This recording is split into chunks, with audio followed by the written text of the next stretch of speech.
I missed Christmas dinner for overtime. Not because I had to, because I chose to.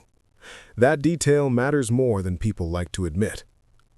I was 68 years old, standing in a hospital sub-basement in New York, tightening bolts on a backup power panel that had survived more winters than most marriages.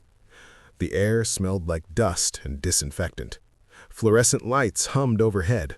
Safe, warm, predictable. That's what I chose, while my daughter, Tessa, was on a kitchen floor 3 states away. I didn't know that yet. What I knew was that the job would take another 20 minutes, maybe 30, and I told myself the same lie I'd told my whole life, that finishing what I started made me reliable, a good man, the kind of father who showed up by providing, not hovering. My phone vibrated in my jacket pocket. Once. I ignored it. Then again. I sighed, annoyed more than curious, and finished tightening the bolt. The panel clicked back into place. Job done. I wiped my hands on a rag, slow, unhurried. The phone vibrated a 3rd time. That's when something inside me shifted. Not fear, not urgency. I don't know how to explain it, just a quiet pressure, like a room going still before a storm. I checked the screen. Inez Navarro, my daughter's neighbor. Widowed, retired. The kind of woman who baked too much bread and noticed everything without looking like she was watching. The message was short. Ray, I'm so sorry. I didn't know who else to send this to. There was a video attached. I stood there for a second longer than I should have. That was my second choice that night. I pressed play. At first, I didn't understand what I was seeing.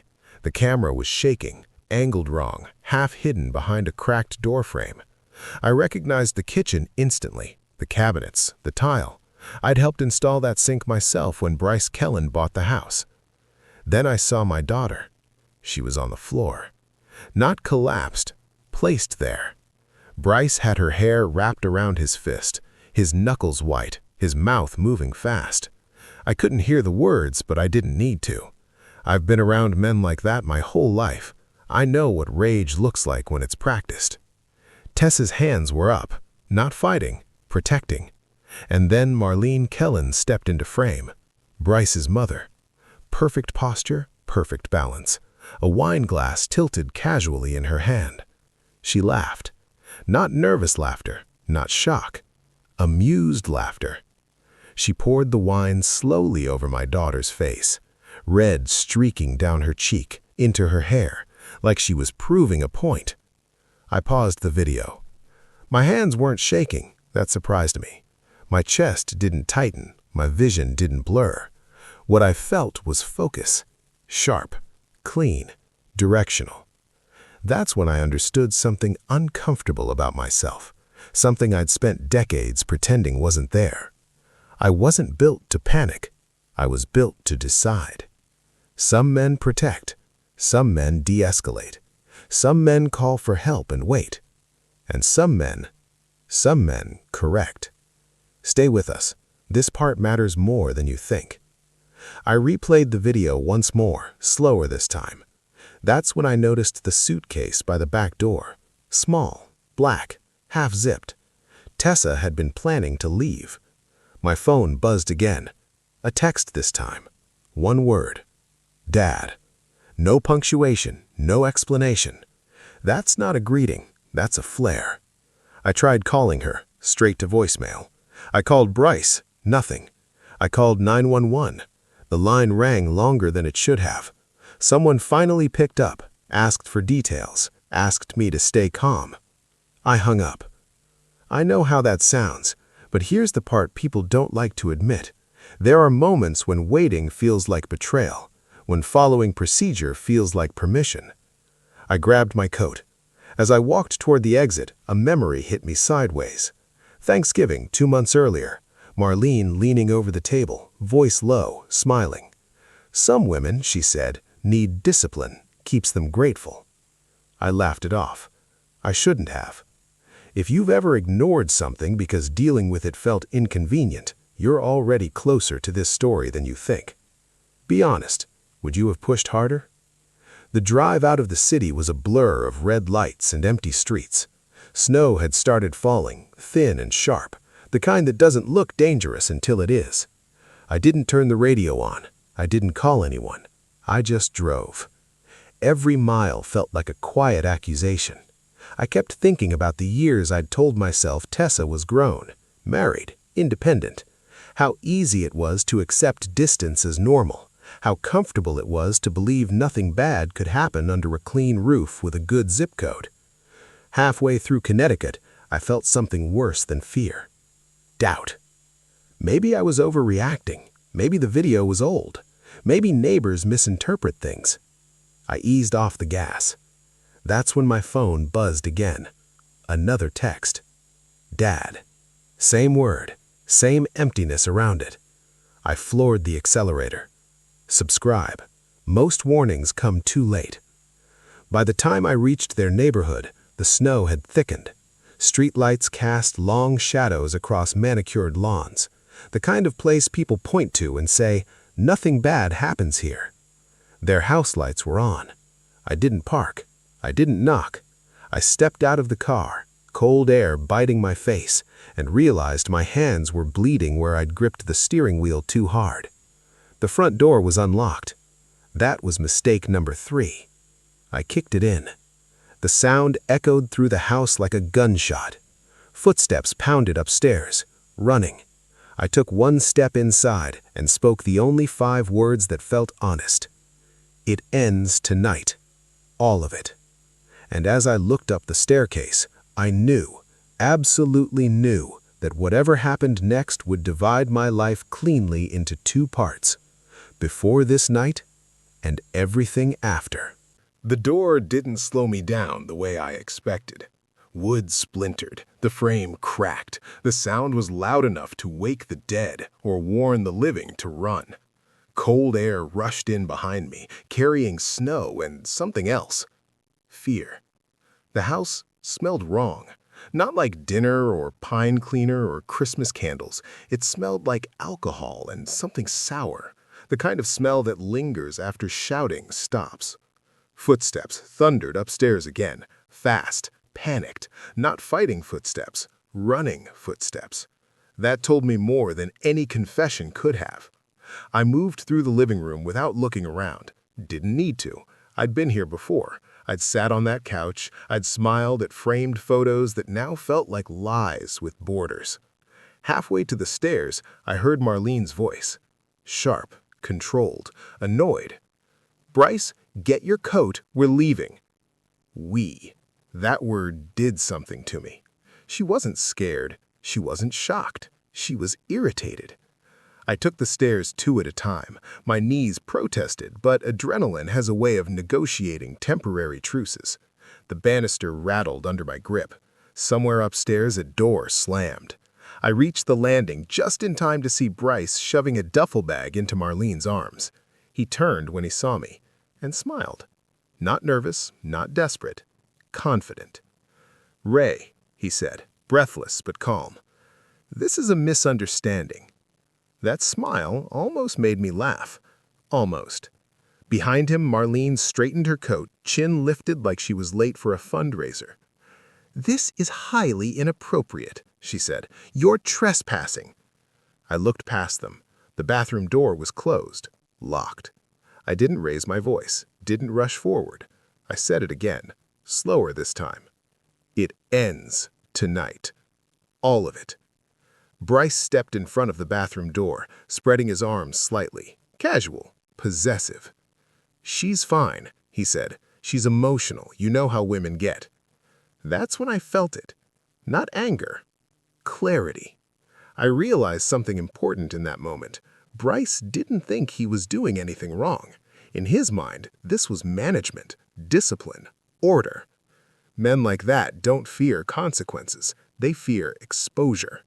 Before I could speak again, headlights flashed through the upstairs window. Red, blue. Marlene's posture changed instantly. A flicker, just a flicker. She glanced toward the window, then back at me, eyes narrowing. "What did you do?" she asked. I didn't answer. The sound of boots hit the front porch. A firm knock followed. Controlled, professional. State police, open the door. Bryce's smile collapsed. "What the hell?" he whispered. I stepped past him and knocked once on the bathroom door. "Tessa, it's Dad. I'm here." There was no response at first. Then the lock clicked. The door opened just enough for me to see her eye. Bruised, swollen, alive. That was all I needed. She collapsed into my chest when the door opened fully, light as a child, shaking so hard I could feel her teeth clicking. I wrapped my coat around her without thinking. "I'm sorry," she whispered. "I'm so sorry." That sentence landed harder than any punch ever could. Downstairs, voices rose, commands, resistance, handcuffs clicking closed. Bryce shouted something about lawyers. Marlene screamed about connections. None of it mattered. Trooper Von Navarro met us at the bottom of the stairs. Tall, solid, same eyes as his mother. He took one look at Tessa and his jaw tightened. "The ambulance is on the way," he said. "You're safe now." Safe. That word sounded temporary. As paramedics worked on her, Bryce leaned against the wall, hands cuffed behind his back. He caught my eye and tilted his head. "You really think this ends me? You have no idea what you just started." Marlene laughed. Even then. "You always did overreact, Ray. This will blow over." That laugh stayed with me, because it wasn't fear-driven. It was practiced. If you're watching this and thinking they'll get what they deserve now, stay with us. The system doesn't work that fast. Subscribe. You'll want to see how this really plays out. At the hospital, time slowed to a crawl. Tessa sat on the edge of the bed, wrapped in a blanket, staring at nothing. A nurse asked questions, a doctor checked her ribs, a social worker hovered nearby with pamphlets and practiced concern. I stood by the window watching snow pile up on parked cars. This should have felt like relief. It didn't, because I noticed something wrong. Tessa flinched every time footsteps passed the door. Not startled flinches, conditioned ones, the kind that come from repetition. This hadn't been one bad night, it had been routine. When the nurse finally let us alone, I asked the question I should have asked months ago. "How long?" Tessa didn't answer right away. She picked at the blanket, eyes fixed on her hands. "Long enough," she said. My chest tightened. "Why didn't you tell me?" She swallowed hard. "I couldn't," she said. "You were everything to him." That sentence didn't make sense yet. I leaned closer. "What does that mean?" She looked up at me then, eyes glassy but steady. "He said if I left," she whispered, "you'd lose everything." The room went quiet. "What everything?" I asked. She hesitated. Then she said the words that changed the shape of the night. "Your pension, your freedom, your life." That's when I understood. This wasn't just abuse, it was leverage. And Bryce hadn't chosen his target randomly, he'd chosen me. Tell me this in the comments. Was this abuse or a calculated trap? Tessa closed her eyes. "I stayed so you wouldn't lose everything," she said. "I thought I could handle it." That moment, something inside me hardened. Not with rage, with intent. Because protecting my daughter wasn't enough anymore. Now I had to dismantle the people who thought using her was a strategy. And I had a feeling they'd underestimated how much time a retired man has when he decides to finish something properly. The hospital room felt smaller after Tessa said those words. Your pension, your freedom, your life. I'd spent 43 years building something steady, predictable. The kind of life men like Bryce Kellen love to exploit, because stability looks boring until it becomes leverage. I sat down slowly, afraid my knees might give out if I moved too fast.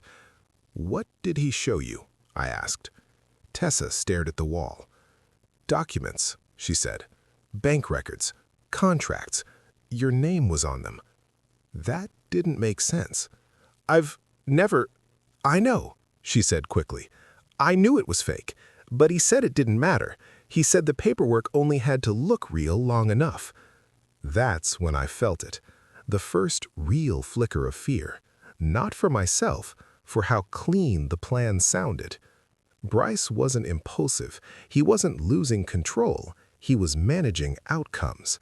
Every bruise, every threat, every apology afterward, it all served a purpose. I thought back to the first year of their marriage, how Bryce always asked about my work, my pension, my retirement accounts. I'd taken it as respect, curiosity. I'd been wrong. If you're watching this and thinking, this man planned everything, you're already ahead of where I was. Stay with us. The picture gets clearer.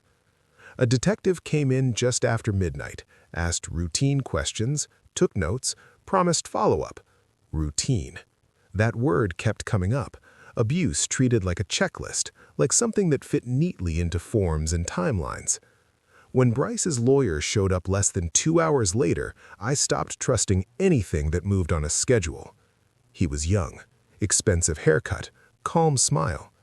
"Mr. Dalton," he said, extending a hand, "I'm here to help resolve this peacefully." I didn't shake it. He didn't seem offended. "These situations are emotional, often blown out of proportion. We believe cooler heads." "You believe wrong," I said. He tilted his head, studying me. "You don't want this turning into something bigger than it needs to be," he said. "My client has resources." There it was, the threat wrapped in professionalism. I leaned closer. "So do I," I said. He smiled politely and left. That was the moment I stopped thinking like a father and started thinking like a man who needed to win. Tessa slept for a while after that, or something close to sleep.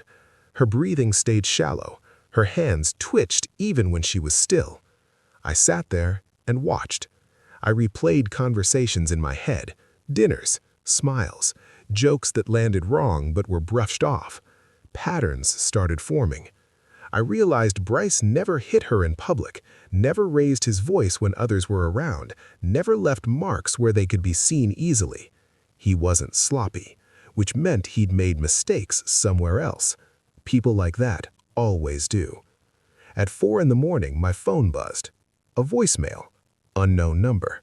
I listened to it once, then twice. Bryce's voice. Calm, almost friendly. "Ray, I'm going to give you advice you should take seriously. Drop this. Convince Tessa to calm down. If this gets dragged out, things surface, and when they do, they don't just touch me." He paused. "You don't want your retirement ending in a courtroom." The line went dead. I deleted the voicemail. Not because I was afraid, because I was done collecting threats. Here's something no one tells you about men like Bryce. They confuse silence with surrender. Comment this: threat or confession. I drove home just before dawn. The roads were empty, snow untouched, the kind of quiet that makes you hear your own thoughts too clearly. I made coffee and sat at my kitchen table, staring at a life that suddenly felt exposed. Then I remembered something, a detail Bryce didn't know. Years ago, when I was still working full-time, a contractor tried to pin missing funds on my crew. I'd kept everything: emails, time-stamped invoices, security footage. I learned early that paper trails save men who plan to live long. I went to the basement, pulled out a locked file box I hadn't opened in years. Inside were records most people forget once life moves on. I started cross-referencing. It didn't take long. The documents Bryce had shown Tessa, they reused numbers, sloppy ones, old account codes, dates that didn't align with real payroll cycles. Fake, but dangerous enough to scare someone who didn't know the system. That's when I realized something else.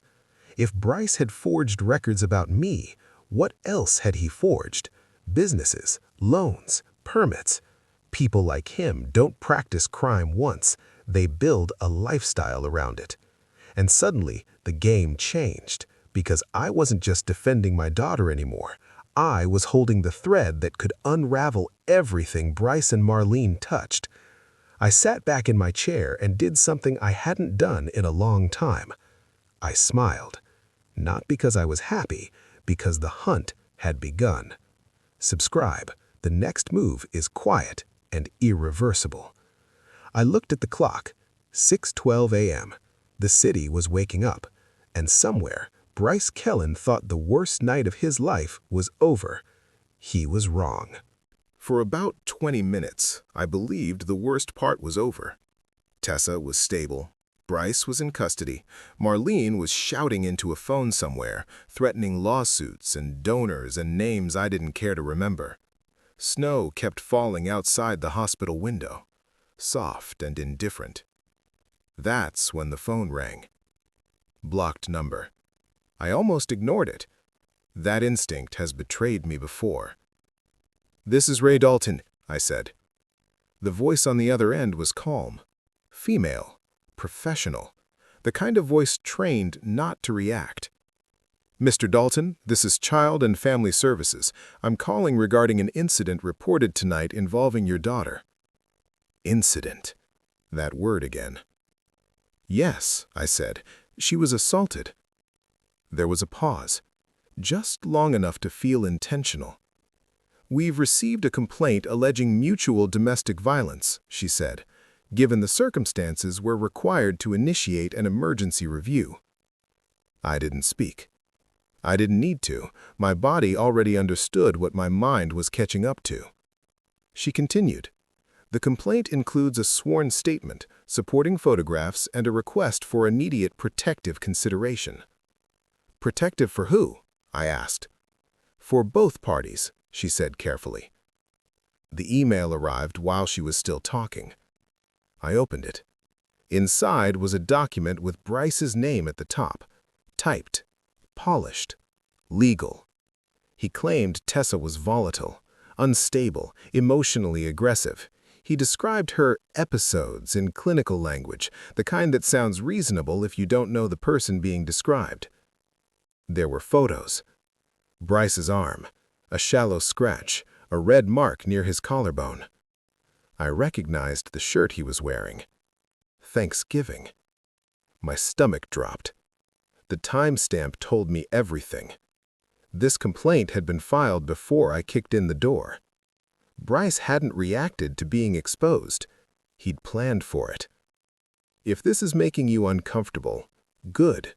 It should. Stay with us. This part saves people. The woman on the phone kept talking. "There will be a preliminary review in 48 hours, she said. "After that, custody and narrative control become complicated." Narrative control. I stared at the words on the screen. 48 hours meant evidence disappears, stories harden, first impressions calcify into truth. 48 hours meant Bryce walks calm and collected into a room where my daughter is already labeled unstable. I ended the call without saying goodbye. I went to the nurse's station and asked for water. My mouth felt dry, not from fear, from calculation. That's when I asked the question I should have asked earlier. Has there been any prior contact between this household and police? The nurse hesitated. That's how you know the answer isn't simple. She checked a screen, then looked back at me. There was a noise complaint several months ago. No follow-up required. One complaint. Dismissed. No report escalated. No welfare check logged. The system didn't fail us. It never intended to protect us. I sat down hard in the chair outside Tessa's room. This wasn't Bryce improvising. This was phase 2, and I had just stepped into it late. Comment this. Is the system broken or designed this way? I stayed with Tessa until she slept again. Real sleep this time. Exhaustion does that. It robs fear of energy. When I finally stepped outside, the parking lot was empty. Snow had erased tire tracks. It felt like the world resetting without permission. I checked my phone. One new voicemail. Not Bryce. Marlene Kellen. The timestamp stopped me cold. 3 weeks old. I must have missed it, or ignored it, or told myself it could wait. I played it. Her voice was casual, amused. If this ever gets loud, we execute phase 2, make her look unstable. People always believe the calm one. She laughed softly. I ended the message, deleted it. Not because I was afraid, because I didn't need proof anymore. I needed speed. I leaned against my car and looked up at the dark sky. 48 hours. That's all the time Bryce thought he needed. That's all the time the system was willing to give him. I realized something then, something that finally sharpened everything into a single point. I wasn't up against a man anymore. I was up against timing. And timing doesn't care about fairness. It only respects preparation. Subscribe. You'll want tomorrow's warning. I got into my car and turned the key. The engine came alive instantly. Somewhere across town, Bryce Kellen thought he'd already won. He was wrong. I wasn't done reacting. I was done waiting. People think revenge starts with anger. It doesn't. It starts with lists. I made one before sunrise, not on paper, on the back of my mind where old men keep things they don't intend to forget. Names, dates, questions that hadn't been asked yet. 48 hours. I didn't have time to prove Bryce was cruel. I had to prove he was careless. I started where men like him always slip: money. At 8 a.m., I called a retired union buddy who now consulted for developers in Connecticut. I didn't explain the whole story. I didn't need to. I asked one question. Have you ever heard of Bryce Kellen cutting corners on permits? There was a pause, then a breath. Which project? He asked. That was my first mini victory. Over the next 3 hours, I made 6 calls, short ones, specific. I asked about timelines, inspectors, and a luxury townhouse development Bryce had bragged about over Christmas drinks.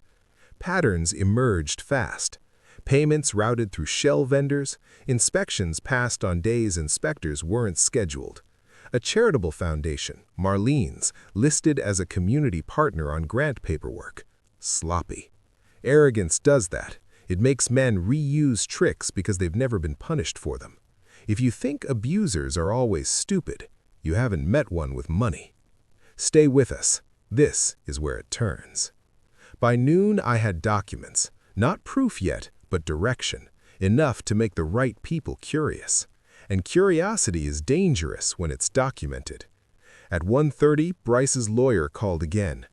"Mr. Dalton," he said, voice smooth as polished wood. "My client is confident this will resolve favorably." Confident. That told me Bryce didn't know what I'd started. I let him talk, let him explain timelines, let him imply settlements, let him threaten politely. When he paused, I asked one question. "Does your client still own the Ridgeway project outright?" I asked. Silence. "That's what I thought," I said, and hung up. My phone rang again immediately. I didn't answer. Power doesn't announce itself. It lets others feel it missing. By late afternoon, I had something better than proof. I had alignment. An inspector who didn't want his name on forged approvals. A bank compliance officer who didn't like seeing the same vendor pop up across unrelated accounts. A donor who didn't appreciate her name funding community outreach that never happened. None of them cared about my daughter. They cared about exposure. That was enough. At 5 p.m., I walked into the hospital room with coffee and a folded jacket. Tessa looked up, eyes clearer than they'd been all day. "What's happening?" she asked quietly. "The part where things get loud," I said. She studied my face. "You're not angry," she said. "No," I replied. "I'm finished being patient." That night, Bryce posted a photo online. Him, smiling, no bruises visible, captioned with something about family misunderstandings and truth coming out. Marlene commented first. "Strong men endure lies with grace." That was their false victory. They thought narrative control meant posting first. They forgot one thing. Screenshots are permanent. Comment this. Who do you believe, the calm one or the quiet one? At 10:30 p.m., my email pinged. Subject line, Urgent, request for documentation. A compliance inquiry had been triggered. Informal, preliminary, but real. I didn't celebrate. I set an alarm for 4 a.m. because the most important move still hadn't been made. Before sleep took me, I listened to Marlene's old voicemail again. Not for evidence, for tone. She wasn't worried about consequences. She was used to controlling outcomes. Men like Bryce don't build systems alone. They inherit confidence from women like her. And that meant something worse was coming. A counterattack. Subscribe. The next move cost someone everything. I closed my eyes knowing one thing for certain.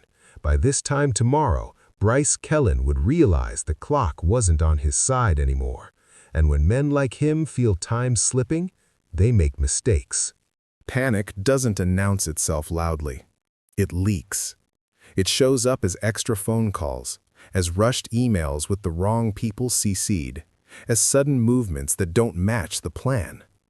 I recognized it the moment Bryce broke silence. He didn't call me. He called around me. At 6:18 a.m., my phone lit up with 3 missed calls from an unknown number.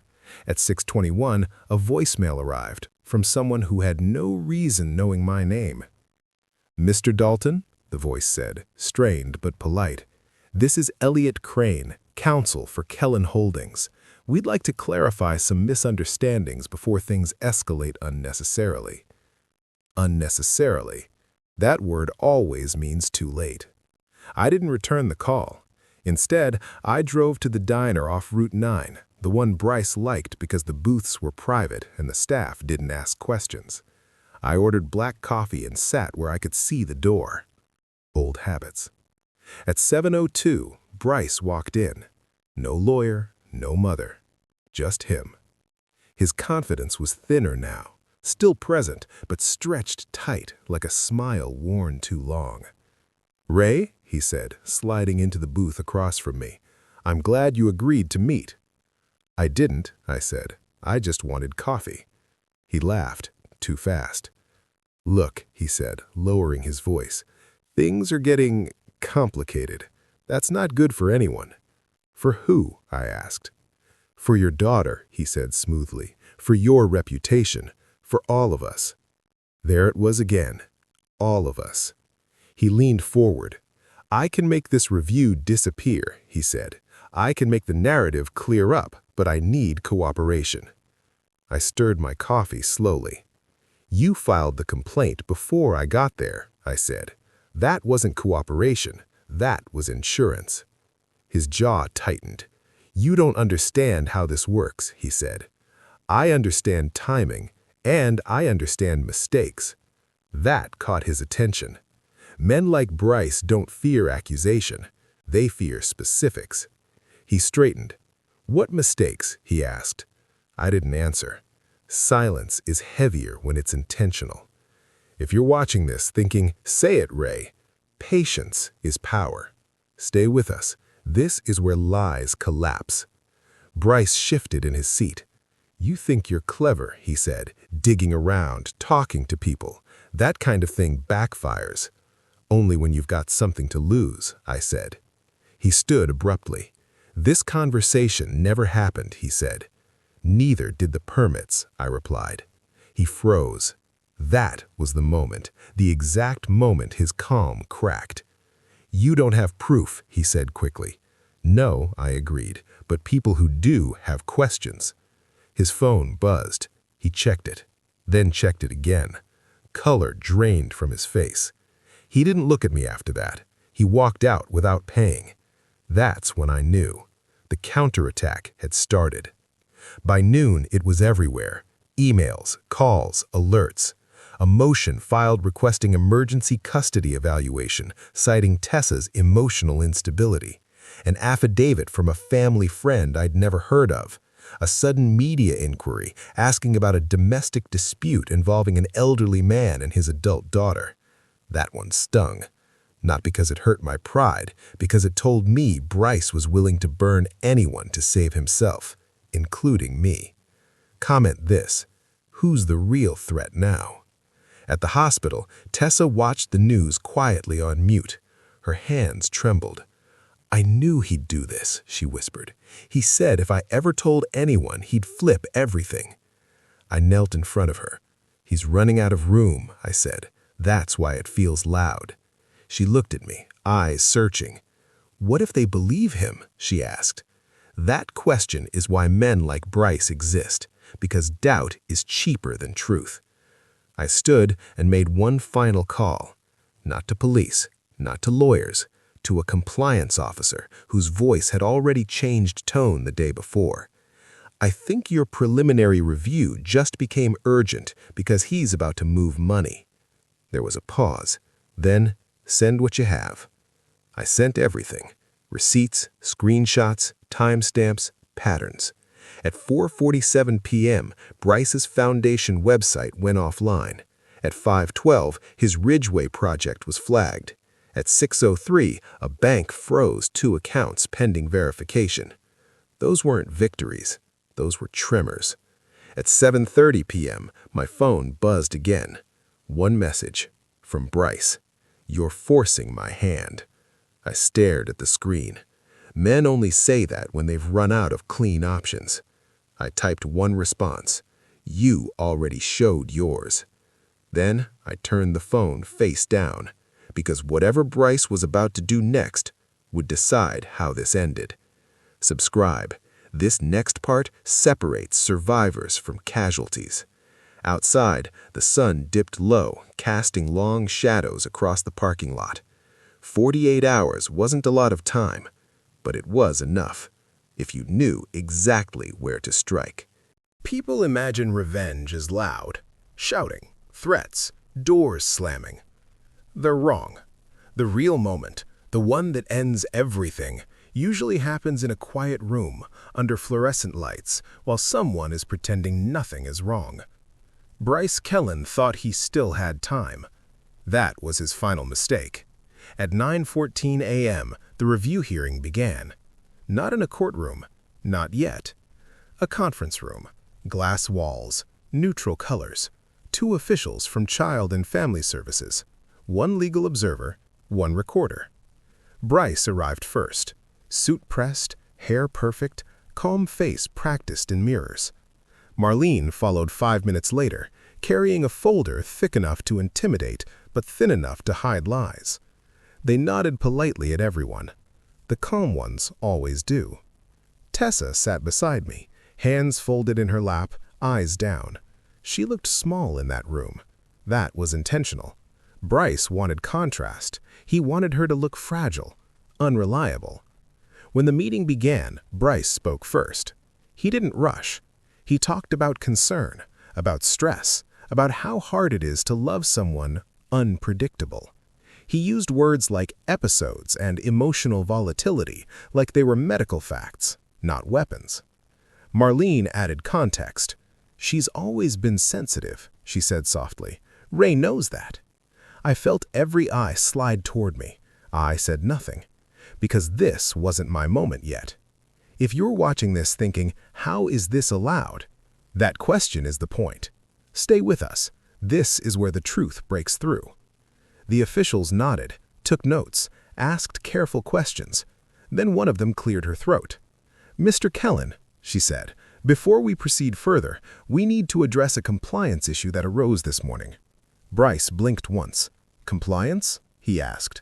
"Yes," she said, "regarding Kellen Holdings and affiliated entities." Marlene's hand tightened on her folder. The door opened. 2 men entered, suits, badges clipped discreetly to their belts. Bank compliance and state oversight. Not dramatic, just final. Bryce stood halfway out of his chair. "This is a family matter," he said sharply. One of the men placed a document on the table. "So is fraud," he replied. The room shifted, not loudly, heavily. Page by page, the story Bryce had built unraveled. Forged permits, shell vendors, misused foundation funds, inspections approved on days no inspector was present. Each item clean, documented, dated. Bryce's breathing changed, shallow now, fast. Marlene spoke up, voice tight. "This is retaliation," she said. "This man is unstable." The compliance officer didn't look at her. "We've already verified the records," he said, "and there's more." That's when Bryce looked at me. Really looked. Not angry. Afraid. He finally understood what kind of man he'd misjudged. I leaned forward for the first time. "You should have stopped while you still had choices," I said quietly. The official from Child and Family Services closed her folder. "Given this information," she said, "the complaint alleging mutual violence is being suspended pending further investigation." Suspended. Not dismissed yet. But Bryce knew what that meant. The narrative was gone. The calm mask cracked completely then. "This isn't over," Bryce said, voice sharp with panic. "You can't do this to me." I met his eyes. "I didn't," I said. "You did." Comment: justice or destruction? Marlene stood abruptly, chair scraping. "You think this ends us? We'll fight this." One of the men nodded. "You're free to," he said, from outside the accounts. That was it. No shouting, no handcuffs yet. Just the slow realization that every door Bryce relied on was closing quietly behind him. As we stood to leave, Bryce spoke again, desperate now. "You don't understand what you've started. People don't come back from this."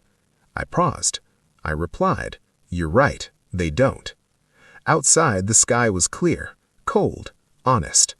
Tessa breathed in like it was the first real breath she'd taken in years. "It's over?" she asked. "No," I said. "It's finished." There's a difference, because endings bring relief, and this was consequence. Subscribe. Some stories end politely. This one doesn't. As we walked away, I didn't look back. I didn't need to. I could already hear it, the sound Bryce feared most. Silence. The kind that follows exposure. People think the end of a story is the loudest part. It isn't. The loud part is exposure. The quiet part is what follows. That's where the truth settles in. 3 weeks after the review, Bryce Kellen's name stopped appearing anywhere respectable. No company site, no foundation board, no community events. Just a trail of legal notices and frozen accounts. Marlene vanished faster. Her charity dissolved quietly. Donors pulled out without statements. Invitations stopped coming. The kind of disappearance money can't fix. They never apologized. People like that don't. They tell themselves they were unlucky, misunderstood, targeted. The system didn't punish them out of kindness. It did it out of paperwork. And that's important to understand, because paperwork is how monsters survive until someone learns how to read it. Tessa moved in with me in Pennsylvania, not because she couldn't live alone, because she didn't want to be alone yet. We didn't talk much at first. Healing isn't conversational, it's procedural. Sleep, food, routine, the small, boring things that rebuild trust with the world. Some nights, she'd wake up convinced she heard keys at the door. I'd sit at the kitchen table until she fell back asleep. That's when it hit me, the part no one warns you about. Winning doesn't erase what happened. It just stops it from continuing. If you think justice fixes everything, it doesn't. It just creates space to breathe. Stay with us. This matters. One afternoon, Tessa asked me something I'd been avoiding. "Did you ever think about doing more?" she said. I knew what she meant. I didn't answer right away. "I thought about it," I said. "Longer than I'm proud of." She nodded. That scared me more than anything Bryce ever did, because it told me how close this had come to turning me into something I couldn't walk back from. Here's the part that makes people uncomfortable. I don't regret what I did, but I also don't pretend I came out untouched. When you stare at systems long enough, when you see how easily they can be bent, you don't go back to believing in fairness. You start believing in preparation, in watching closely, in acting early. Bryce tried calling once, a voicemail. No threats, no confidence, just exhaustion. "I hope you're happy," he said. I deleted it, not because I was angry, because that chapter didn't deserve space anymore. Comment this. Would you have answered? or erased him completely. Christmas came again. We ate dinner at home. Quiet. No extra plates, no forced laughter. Just peace earned the hard way. Tessa looked better, stronger, but stronger doesn't mean invincible. And that's the warning I'm leaving you with. Abuse doesn't always look violent at first. It looks organized. It looks calm. It looks like someone who already planned your disbelief. If this ever happens near you, don't assume someone else will step in. Don't wait for certainty. Certainty comes last. Subscribe. Awareness is cheaper than regret. People ask me if I'd do it again.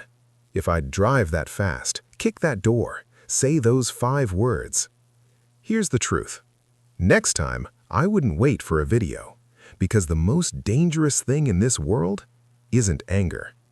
It's silence. And silence always sides with the calm one.